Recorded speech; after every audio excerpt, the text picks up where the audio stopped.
The statistics of children who are being abused in the UK every year is 500,000. 500,000. And that is the ones reported. The whole reported ones, you can imagine, these are the reported abuse. Some of them don't, they're allegations. Some of them might not be right and all of that. But there is 500,000. 500,000 of children are being abused here in the UK only every year. Every year. And most of them are due to neglect. Most of them are due to neglect, physical abuse. Physical abuse and neglect are the most common form of abuse in the United Kingdom. And when it comes to adults, one out of 5 adults are at risk of abuse or are actually experiencing an abuse. So that is how massive this abuse issue, that's how massive it is. So it's not something we should just sweep under the carpet. But today I'm going to be addressing the abuse in children. So 90%, hey, Jesus, 90% of those of abusers are people that we know. And especially in our family homes. So they could be parents abuses their children. They could abuse their cousins living with them. They could abuse their nephews and nieces living with them. I pity those who leave their children for people. I know sometimes we don't have option, probably due to various reasons, working in a far or distant location, not being well, and we have to put our children, leave our children with other people. But so just to let you know that abuse happens in most homes, especially those that had been reported. So 90% of those who abuse them live within the home or are well known to them.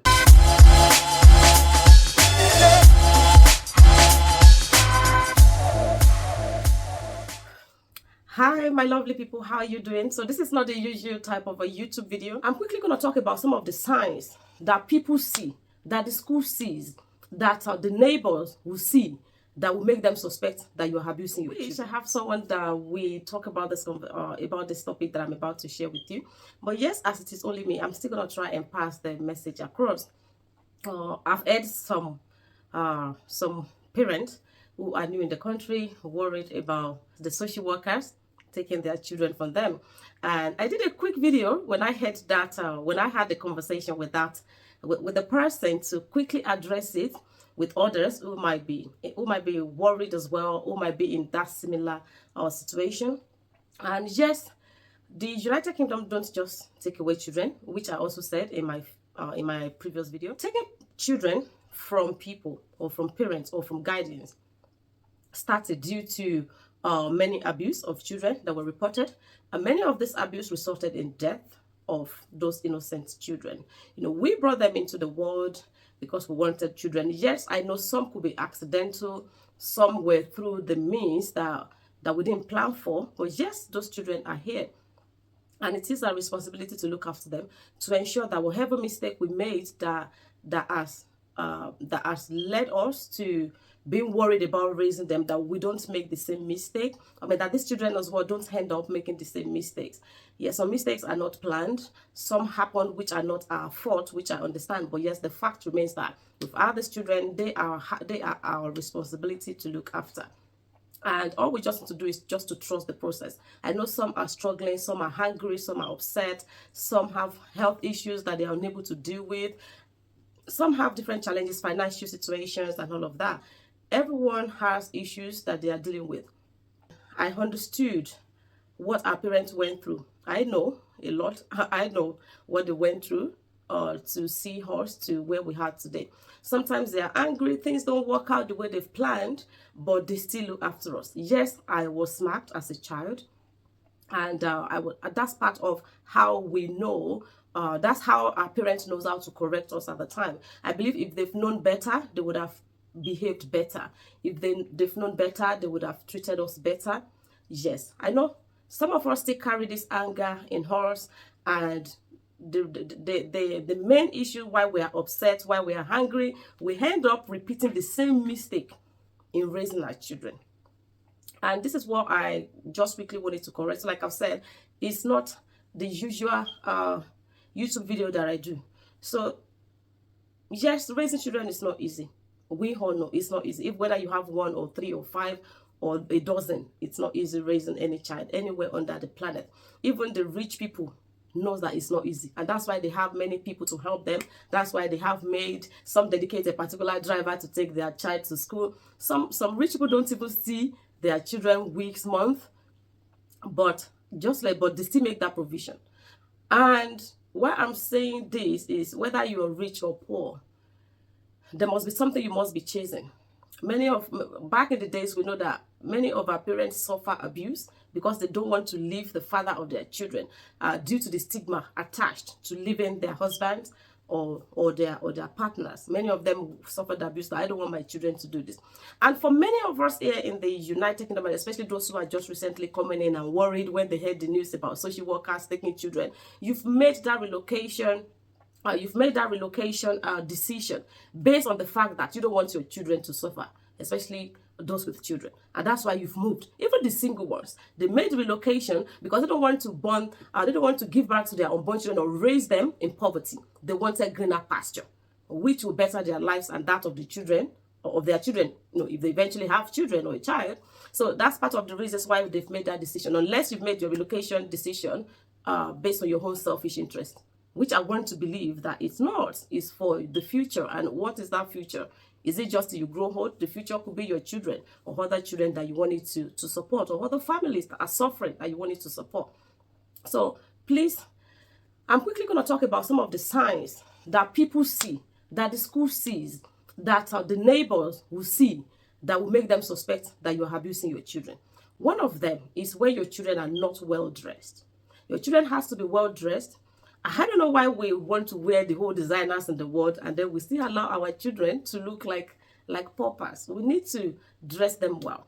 I'm not saying you should buy expensive designers for them, even if it is the cheapest, superstore brand that you are able to buy for them. Ensure it is clean. You iron them, iron their clothes.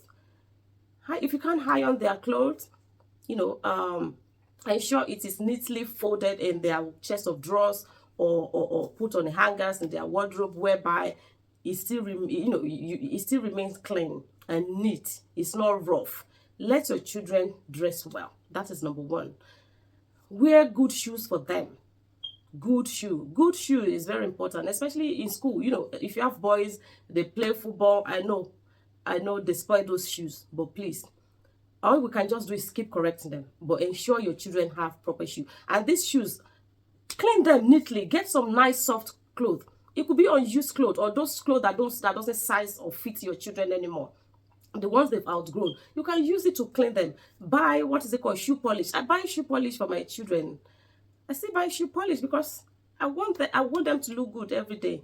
They might not wear the best, but at least ensure they look clean to school. Also, feed them. I have children who don't like to eat in the morning. I force them to eat. You have to eat. You're not leaving this house on an empty stomach.